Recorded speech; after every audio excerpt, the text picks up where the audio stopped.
ഈശോ മിശിഹായിക്ക് സ്തുതിയായിരിക്കട്ടെ. വിശുദ്ധ ലൂക്ക അറിയിച്ച സുവിശേഷം 9-ാം അധ്യായം 46-ാം വാക്യം. തങ്ങളിൽ ആരാണ് വലിയവൻ എന്ന് അവർ തമ്മിൽ തർക്കിച്ചു. ശിഷ്യന്മാർ തമ്മിൽ വഴിയിൽ വെച്ച് തമ്മിൽ തർക്കിക്കുന്നു, ആരാണ് വലിയവൻ. ഓരോരുത്തരും അവനവരുടേതായ ഭാഗങ്ങൾ പറഞ്ഞ് തർക്കിച്ചു കാണും. യോഹന്നാൻ പറഞ്ഞു കാണും, ഞാൻ പ്രിയപ്പെട്ടവനാണ് ഈശോയ്ക്ക്. പത്രോസ് പറഞ്ഞു, ഞാൻ ഒന്നാമനാണ്. തോമസ് ലീഹ പറഞ്ഞു, ഞാൻ ധൈര്യം കാണിച്ചിട്ടുള്ള ആളാണ്. എല്ലാവർക്കും അവരവരുടെ വാദങ്ങൾ പറഞ്ഞ് തർക്കിക്കാൻ കാരണമുണ്ടായിരുന്നു, തങ്ങളിൽ ആരാണ് വലിയവൻ എന്നുള്ളതിനെ കുറിച്ച്. അനുദിന ജീവിതത്തിലും മറ്റുള്ളവരുമായി നമ്മളും പലപ്പോഴും തർക്കിക്കാറുണ്ട്. തർക്കങ്ങൾ, വാദങ്ങൾ പലപ്പോഴും എൻ്റെ അറിവും എൻ്റെ ബോധ്യവുമാണ് ശരി എന്ന ചിന്തയുടെ അടിസ്ഥാനത്തിൽ നിന്ന് വരുന്ന കാര്യമാണ്. തർക്കങ്ങളിൽ നമ്മൾ നമ്മളെക്കുറിച്ച് മാത്രമാണ്, നമ്മുടെ ചിന്തകളെക്കുറിച്ച് മാത്രമാണ് കൂടുതൽ ഫോക്കസ്ഡ് ആകുന്നത്, അല്ലെങ്കിൽ അതിലേക്കാണ് നമുക്ക് ശരിയെന്ന് ചിന്തിക്കാൻ പറ്റുന്നത്. സംഭാഷണങ്ങൾ രണ്ട് രീതിയിലുണ്ടെന്നാണല്ലോ പറയുന്നത്. ഒന്ന് ആർഗ്യുമെന്റ്സ്, രണ്ട് ഡിസ്കഷൻസ്. സംഭാഷണങ്ങളും ഉണ്ട്, തർക്കങ്ങളും ഉണ്ട്. Argument is to find out who is right. Discussion is to find out what is right. Argument, വാദിക്കൽ, തർക്കിക്കൽ, അത് ആരാണ് ശരി എന്ന് കണ്ടെത്താൻ വേണ്ടിയിട്ടാണ്.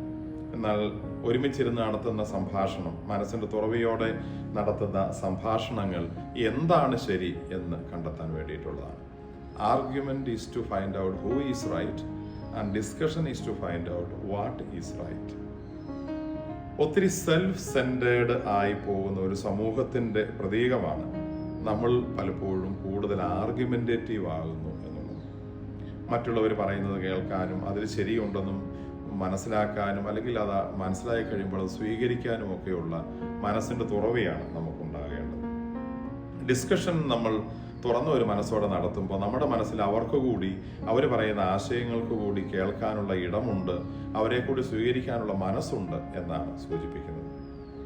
ഒരാൾ പറയുന്നതാണ് ശരിയെന്ന് മനസ്സിലായാൽ, തൻ്റെ ഭാഗത്ത് തെറ്റുണ്ട് എന്ന് മനസ്സിലായാൽ അത് വിട്ടുകൊടുക്കാനും മറ്റൊരാൾ പറയുന്നതിനെ സ്വീകരിക്കാനും തുറന്ന മനസ്സോടെ അതിനെ അംഗീകരിക്കാനും കാണിക്കുന്നതാണ് നമ്മുടെ മനസ്സിൻ്റെ ആത്മീയമായ വലിപ്പവും ആത്മീയമായ പക്വതയും എന്ന് പറയുന്നത്. പലപ്പോഴും നമ്മുടെ സെൽഫ് എസ്റ്റീം കൂടുതലാകുമ്പോൾ, നമ്മളെക്കുറിച്ച് തന്നെയുള്ള ചിന്തകളും ധാരണകളും കൂടുതൽ ആയി നിൽക്കുമ്പോൾ മറ്റൊരാളെ കേൾക്കാനും അയാൾ പറയുന്ന ആശയത്തെ അംഗീകരിക്കാനും ഒക്കെ നമുക്ക് ബുദ്ധിമുട്ടാണ്. തുറന്ന മനസ്സോടെ നമുക്ക് കേൾക്കാം. നമുക്ക് വേണ്ടത് ആർഗ്യുമെന്റുകളല്ല, നമുക്ക് വേണ്ടത് ഡിസ്കഷൻസാണ്. നമുക്ക് അനാവശ്യ തർക്കങ്ങൾ ഒഴിവാക്കാം. അത് പലപ്പോഴും നമ്മുടെ മേന്മകളെക്കുറിച്ച് നമ്മൾ ചിന്തിക്കുന്നത് കൊണ്ടാണ്. മറ്റുള്ളവരുടെ നന്മകളെക്കുറിച്ച് കൂടി അറിയാനും മനസ്സിലാക്കാനും അവർ പറയുന്ന കാര്യങ്ങൾക്ക് കൂടി ചെവി കൊടുക്കാനും നമുക്ക് പരിശ്രമിക്കാം. അങ്ങനെ നമുക്ക് കൂടുതൽ ആത്മീയ പക്വതയിലേക്ക് വളരാം. ആമേൻ.